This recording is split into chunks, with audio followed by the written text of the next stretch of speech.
ಬೇಕಾದ್ರೆ ಕ್ರಯ ಕೊಟ್ಟು ಪಡೆದುಕೊಳ್ತೇವೆ. ಬೇಡುವಂತ ಅಗತ್ಯ ನಮಗಿಲ್ಲ. ನಾನು ಹೊಡೆದಿರುವಂತ ಪ್ರಾಣಿ ನಾವು ಹೊಡೆಯುವುದಕ್ಕೆ ಹವ್ಯಾಸಕ್ಕಾಗಿ ರಾಜಪುತ್ರನು ಮಾಡಿದ ಅಪರಾಧವಾಯ್ತೇನು ಹಾಗೆ ಕಾಲ ನೀಡಿ ಕ್ಷಮಿಸ್ತೇನೆ ನಿನಗೆ. ಈಗ ನೀನು ಕಾಡಲ್ಲಿದ್ದ ಪ್ರಾಣಿಗಳನ್ನೆಲ್ಲ ನಾಶ ಮಾಡುವುದಕ್ಕೆ ಹೊರಟವನಿ. ಇವರು ರಾಜಕುಮಾರ ಇದ್ದಾರೆ, ನೀವು ಕಾಲು ಹಿಡಿಬೇಕಂತ. ನಾವು ಹಿಡಿಯುವುದು ಕಾಲೆ. ವಿಧಾನಗಳು ಬೇರುಂಟು. ನಿನ್ನಲ್ಲಿ ಮಾತಾಡಿ ಪರಿಹಾರ ಇಲ್ಲ ಎನ್ನುವುದು ನಾನು ಮನಗೊಂಡವನಿದ್ದೇನೆ. ನಿನಗೆ ಬುದ್ಧಿ ಬರಬೇಕಾ? ಬಿಸಿ ಮುಟ್ಟಬೇಕು.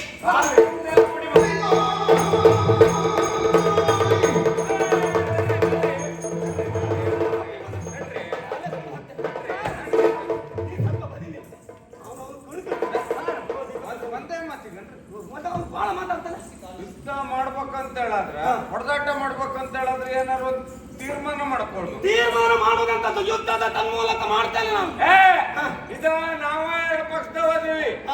ಇದ ನಮ್ಮಿಬ್ರು ಕೂಡ ಆಗಂಗಿಲ್ಲ. ಈಗ ಜಗಳದ ತನ್ಮೂಲಕ ಪರಿಹಾರ ಬೇಡ. ನಮ್ಮೊಳಗೆ ಸಂಧಾನ ಮಾಡಿದ್ರೆ ಅದು ಅಪರಾಧ. ಅದ ನ್ಯಾಯಾಧೀಶರು ಬೇಕ. ಮತ್ತು ಬೇರೆ ಕೇಳಲಿಕ್ಕೆ ಯಾರಿದ್ದಾರೆ? ಅದರಲ್ಲದೆ ಹೌದೌದು, ಅವ್ರ ಹತ್ರ ಪ್ರಧಾನ ವ್ಯಕ್ತಿ ಹೇಳ್ತಾರೆ. ಇದ ಒಂದು ತ್ರಿವೇಣಿ ಬಿದ್ದೈತಿ. ಈಗ ನೀವೊಂದು ಪಂಚಕಜ್ಜಾಯ ಮಾಡ್ಕೊಡ್ಬೇಕು. ಅಲ್ಲ ಈಗ ಅದೇ ಅಂತಾರ. ಹೌದು, ಇದ ನಮ್ಮ ಅಣ್ಣ ಹೊಡೆದದ್ದಂತ ನಾವೆಲ್ಲ ಹೇಳಕ್ ಹಿಡ್ದೇವಿ. ಇದ ಹುಡುಗ ಹೊಡೆದದ್ದಂತ ನಾವು ಹೇಳಕ್ ಹಿಡ್ದಾನ. ಅದ ಈಗ ಹೊಡೆದಾಟ ಹಂತಕ್ ಬಂದೈತಿ. ಹೌದೌದು. ಹಂಗಾಗಿ ಈ ಪಿರಾಣಿ ಯಾರು ಹೊಡೆದದ್ದ ಏನಾದ್ರು ತೀರ್ಮಾನ ಮಾಡೋದ್ ಹೆಂಗ್ರಿ? ಒಂದ್ ನಿರ್ಣಯ ಮಾಡ್ರಿ. ನಿರ್ಣಯ ಪ್ರಾಣಿ ಯಾರು ಹೊಡೆದಿದ್ರು ಯುದ್ಧದಲ್ಲಿ ಯಾರಿಗೆ ಅಲ್ಲಿಯವರೆಗೆ ಏನ್ ಮಾಡೋದು? ಅದ ನೀವು ಇಟ್ಕೊಂತೀವ್ರಿ. ಅದು ಕೊನೆಗಲ್ಲೇನ್ರಿ? ಅವ್ರು ಕೂಡ ಇರ್ತೈತೆ. ಹಾಗಾದ್ರೆ ಇನ್ಯಾಕೆ ತಡ ಮಾಡಯತ್ತ.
ಇವನಿಂದ ನನ್ನ ಪಾಲಿಗೆ ಸೋಲಾಗಿ ಹೋಯಿತು. ಹಾಗಾದ್ರೆ ಸೋಲು ಅನುಭವಿಸುವುದಕ್ಕೆ ಕಾರಣ ಮತ್ತೇನು ಅಲ್ಲ, ಹಿರಿಯನ ಮಾತನ್ನು ಧಿಕ್ಕರಿಸಿ ಬಂದಿದ್ದೇನೆ. ಆ ಕಾರಣಕ್ಕಾಗಿ ನನಗೆ ಸೋಲಾಯಿತು. ಅಣ್ಣ ಹೇಳಿದ ಜೊತೆಯಾಗಿ ಹೋಗುವ ತಮ್ಮ, ಬೇರೆ ಬೇರೆಯಾಗಿ ಬೇಡ ಎನ್ನುವುದಾಗಿ ಹೇಳಿದ್ರು ಸಹ ಅಣ್ಣನ ಮಾತನ್ನು ಮೀರಿ ಬಂದವ ನಾನು. ಹಾಗಾದ್ರೆ ನನ್ನ ಪಾಲಿಗೆ ಸೋಲು ಅನುಭವಿಸಿದಾದ್ರೂ ಯಾರಲ್ಲಿ? ಒಬ್ಬ ಬಡ ಕಿರಾತನಲ್ಲಿ ಸಾಮಾನ್ಯ ಕಿರಾತನು ಹಾಗೆ ಭಾವಿಸಿ ಕಾಡಾಕಾಡಿಯಾಗಿ ಹೋರಾಡಿದೆ. ಆದರೂ ಸಹ ನನ್ನ ಪಾಲಿಗೆ ಸೋಲಾಯಿತು. ಶಿವನೇ, ಹೀಗಾದದ್ದೇ ಹೌದಂತಾದ್ರೆ ನಾಳೆ ದಿವಸ ನಾಡಿನವರೆಲ್ಲ ಆಡಿಕೊಳ್ಳುವುದಿಲ್ವೇ? ಬಡ ಕಿರಾತನಲ್ಲಿ ಒಬ್ಬ ರಾಜಕುಮಾರ ಸೋಲು ಅನುಭವಿಸಿದ ಎಂದು ಹಾಗೆ ಸೋಲು ಒಪ್ಪಿಕೊಳ್ಳುವುದಕ್ಕೆ ಸಾಧ್ಯ ಉಂಟಲ್ಲ?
ಕೈ ಯಾಕೆ ಕೊಡ್ಬೇಕು?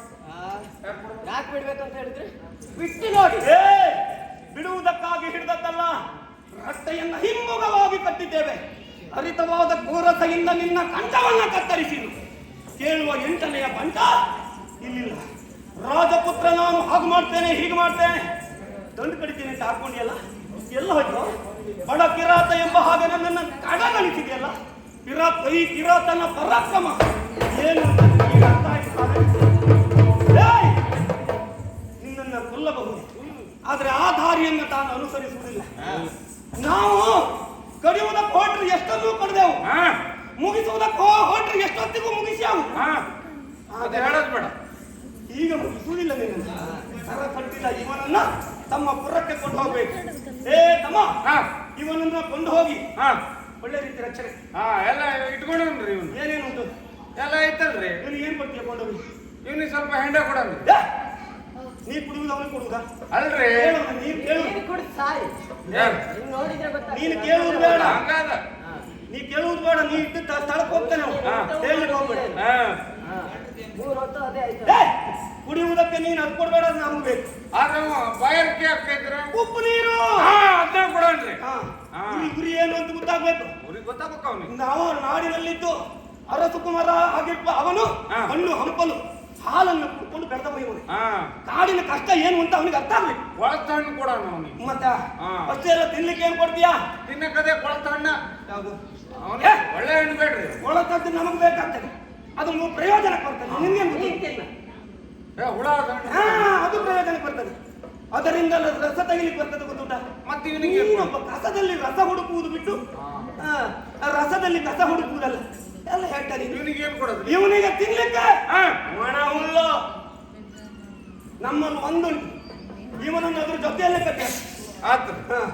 2 ವರ್ಷ ತಿನ್ಕೊಂಡು ಕುಡ್ಕೊಂಡು ಅಲ್ಲ ಇರ್ಲಿ. ಹೇಳಕ್ ಬರಂಗಿಲ್ಲ. ಇವ್ ಅದಕ್ಕ ಕಾಲು ಹಿಡಿದ ನೆಲಕ್ಕ ಜಪ್ಪಿರ್ತೇವ. ಹೌದಾ? ಅಂತವನ ಇನ್ನೇನು ಮಾಡ್ಲಿಕ್ಕೆ ಆಗುದಿಲ್ಲ. ಕಟ್ಟಿಯಾಗಿ ಯಾರು ಬರ್ತಾರೆ ನಿರೀಕ್ಷೆಯಲ್ಲಿರುವ ನೋಡ.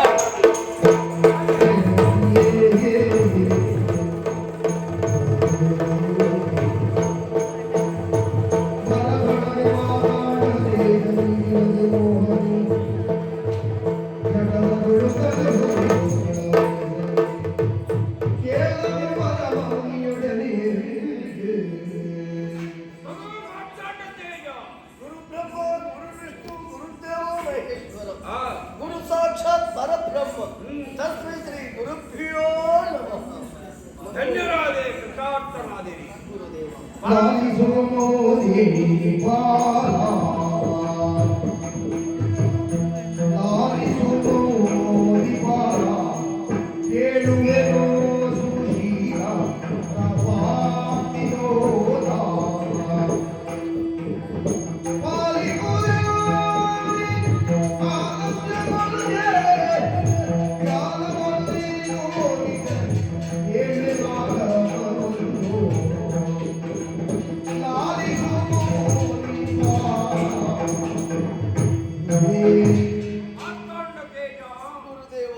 ಮಾರ್ತಾಂಡ ಅಂತ ಹೇಳಿದ್ರೆ ಸೂರ್ಯದೇವ. ಸರಿ. ಅವನ ತೇಜಸ್ಸನ್ನು ಈ ಪ್ರಪಂಚಕ್ಕೆ ಕೊಡುತ್ತಾನೆ. ಈ ಆಶ್ರಮದಲ್ಲಿ ಒಟ್ಟು ಸಮೂಹದವರದಷ್ಟೇ ಮಂದಿ ಇದ್ರು ನಿನ್ನತ್ತಾದಂತ ತೇಜಸ್ಸು ಈ ಕ್ಷೇತ್ರಕ್ಕೆ ಪಾದಾರ್ಪಣೆ ಆದರಿಂದ ಎಲ್ಲ ಬದಲಾವಣೆ ಆಗಿದೆ. ಆದರ್ಶ ಪುರುಷನು ನೀನಾದ. ಯಾಕೆ ಅಂತ ಹೇಳಿದ್ರೆ ಗಣಿತಂತಹ ಗುರುಮಠ ಬೇರಾದರೂ ಸಹ ಈ ವಿದ್ಯಾಲಯದಲ್ಲಿ ಉಳಿದಂತಹ ಒಟ್ಟುಗಳಿಗೆ ನೀನು ಆದರ್ಶ. ಶಿಷ್ಯರಾಗಿ ಗುರುಗಳಿಗೆ ಯಾವ ರೀತಿಯ ಮಾನ್ಯತೆಯನ್ನು ಕೊಡಬೇಕು ಎನ್ನುವುದನ್ನು ಅವರೆಲ್ಲರಿಗೂ ತೋರಿಸಿಕೊಟ್ಟಿ ಆತ್ಮಕ್ಕೆ ಸಂತೃಪ್ತಿ ಆಯಿತಯ್ಯ. ಆದರೆ ಯಾವಾಗಲೂ ನೀನು ನನ್ನ ಹತ್ತಿರ ಬರುವಾಗ ತಗುಲಗುತ್ತಲೇ ಬರುವವನು ಈಗ ಆಗಲ್ಲ. ಮೆಣಸಿನಲ್ಲಿ ಯಾವುದೋ ಒಂದು ವೇದನೆ, ಬುದ್ಧಿಯಲ್ಲಿ ಚಿಂತನೆ, ನಿನ್ನದಾದಂತ ದೇಹ ಸ್ಫೂರ್ತಿದಾಯಕವಾಗಿಲ್ಲ. ಈ ಸ್ಥಿತಿಯಲ್ಲಿ ಇಲ್ಲಿಯವರೆಗೆ ನಾನು ನಿನ್ನನ್ನು ಕಂಡದ್ದಿಲ್ಲ. ಕಾಡ್ತೇನೆ ಅಂತ ಆದ್ರೆ ಆಶ್ಚರ್ಯ ಪ್ರಶ್ನಾತೀತವಾಗಿರ್ತದೆ. ಅದಕ್ಕೆ ಉತ್ತರ ನೀನೇ ಕೊಡ್ಬೇಕಪ್ಪ. ಯಾಕೆಂದ್ರೆ ಇನ್ನೊಬ್ಬರ ಮನಸ್ಥಿತಿಯನ್ನು ತಿಳಿಯುವುದಕ್ಕೆ ಬಹಳ ಸುಲಭ. ಯಾಕೆಂದ್ರೆ ಮನದ ಹದನವನ್ನ ವಧನವೇ ಸೂಚಿಸ್ತದೆ. ಅದು ಜ್ಞಾನಿಗಳಿಗೆ ಅರ್ಥ ಆಗ್ತದೆ. ಸರಿ ಅಲ್ವೇ? ಜ್ಞಾನಿಗಳಾಗುತ್ತಾ ನೀವು ಹಾಗೆ ಆಡಿತಲ್ವೇ? ಯಾಕೆ ಹೀಗೆ? ಗುರುದೇವ. ಇವತ್ತಿನವರೆಗೆ ಈ ರೀತಿ ಕಂಡದ್ದಿಲ್ಲ. ನಿಮ್ಮ ಆಶ್ರಮವನ್ನು ಕಂಡ ನಾನು ಹಾ. ನಿಮ್ಮ ಸೇವೆ ಮಾಡೋಣ ಎಂಬ ಕಾರಣಕ್ಕಾಗಿ ಇಲ್ಲಿ ಉಳಿದೆ. ಬಹಳ ದಿನ ಆಯಿತು. ಹಾಗೆ ನಾನು ಎಲ್ಲಿಂದ ಬಂದದ್ದು, ಯಾಕಾಗಿ ಬಂದದ್ದು ಎನ್ನುವ ಹಾ. ಆ ಪ್ರಸ್ತಾಪವು ನಿಮಗೆ ನಾನು ಸೂಚಿಸಿದವನಿದ್ದೇನೆ. ಸರಿ. ಕಾರ್ಯಾರ್ಥಿಯಾಗಿ ಬಂದ ನಾವು ಉಭಯರು ಹಾ. ಅಣ್ಣ ತಮ್ಮಂದಿರು ಸದ್ಯದಲ್ಲಿ ನಾವು ಬೇರೆ ಆಗದವರಿದ್ದೇವೆ ಅಷ್ಟಕ್ಕೆ ಮುಗಿಸಿದ್ದಿ ಅಲ್ಲವೇ? ಹೌದು. ಆದ್ರೆ ಈಗ ಆಗಬಹುದಾದಂತಹ ಹಾ. ಈ ಸೂಚನೆಗಳನ್ನೆಲ್ಲ ಗಮನಿಸಿದ್ರೆ ಏನು ನನಗಾಗುವ ಆತಂಕ ದೇವ, ಆತಂಕ, ಕಂಪನ, ಏನು ಕಂಪನ, ನಿನಗೆ ಅಂತ ಸ್ಥಿತಿ ಏನಾಗಿದೆ ಇಲ್ಲಿ? ಒಡಲೊಳಗೆ ಉರಿ ನನಗೆ ದೇವ, ಒಡಲೊಳಗೆ ಉರಿ. ನನ್ನನ್ನು ಗುರಿ. ಹೌದು. ಹಾ, ಹಾ. ಎಡಗಣ್ಣು ಅದರುತ್ತಾ ಇದೆ, ಎಡಬುಜವು ಕುಣಿಯುತ್ತಾ ಇದೆ. ಹಾ. ಹಾಗಾದ್ರೆ ಈ ರೀತಿಯ ಸೂಚ್ಯ ಭಾವ ಎನ್ನುವುದು ಹಾ. ನಮ್ಮ ಹತ್ತಿರದ ಬಂಧುಗಳಿಗೆ ಹಾ. ಏನಾದರೂ ಆಪತ್ತು ಸಂಭವಿಸಿದ್ರೆ ಅವಾಪ್ತರ ಘಟಿಸಿದ್ರೆ ಈ ಸೂಚನೆಯಿಂದಲೇ ತಿಳಿಯುವುದಕ್ಕೆ ಸಾಧ್ಯ ಎನ್ನುವುದನ್ನು ಮೊದಲು ಅವರು ಹೇಳಿದ್ದಾರೆ. ಅಲ್ಲವೇ? ಹೌದು. ಗುರುದೇವ, ಹಾ. ತಮ್ಮನು ಒಂದು ಮಾರ್ಗವನ್ನು ಅವಲಂಬಿಸಿದ. ಹೌದು. ನಾನು ನಿಮ್ಮ ಆಶ್ರಮದಲ್ಲಿಯೇ ಉಳಿದೆ. ಹೌದು. ಹಾಗಾದ್ರೆ ನನಗೆ ಈ ರೀತಿಯ ವೇದನೆಗಳು ಯಾಕೆ? ಹಾ. ನನ್ನಿಂದ ದೂರವಾಗುತ್ತಾ ನನ್ನ ತಮ್ಮ ಹಾ. ಅವ ಹೇಗಿದ್ದಾನೆ ಹಾ. ತಿಳಿಯುವ ಸಾಮರ್ಥ್ಯ ಉಂಟಲ್ಲವೇ? ಖಂಡಿತವಾಗಿ ಹೇಳಬೇಕು ತಾವು. ಏನೇ ಆಗಲಿ ತಪೋ ಮೂಲಕವಾಗಿ ಆಗ ಯಜನಾದಿಗಳ ಮೂಲಕವಾಗಿ ನಾವು ಗಳಿಸಿದಂತ ಪುಣ್ಯದ ಫಲವನ್ನುಗಳು ಹಾ. ಇದು ಈ ಸತ್ಕಾರ್ಯಕ್ಕೆ ವಿನಿಯೋಗ ಆಗಬೇಕು. ಅಲ್ವೇ? ಈಗ ನಿನಗಾಗಿ ನಾನು ದಿವ್ಯ ದೃಷ್ಟಿಯಿಂದ ನೋಡ್ತೇನೆ. ಏನಾಗಿದೆ ಅಂತ ಹೇಳಿ. ಹೇಳು. ನನಗೆ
ಸೂಕ್ತವಾಗಿಯೇ ಉಂಟು.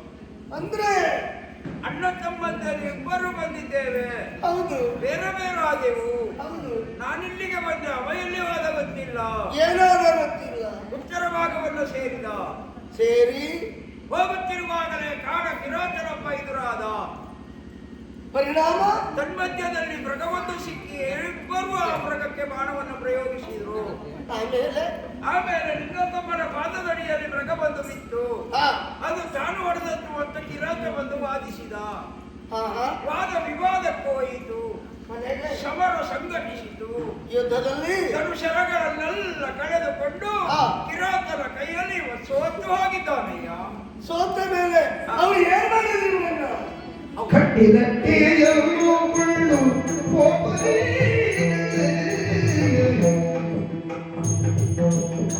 ಕಟ್ಟಿದಟ್ಟಿಯನ್ನು ಕೊಂಡು ಹೋಗಲಿ ನೀವು ಕಟ್ಟಿಗಾದರೆ ಹೋಗಿ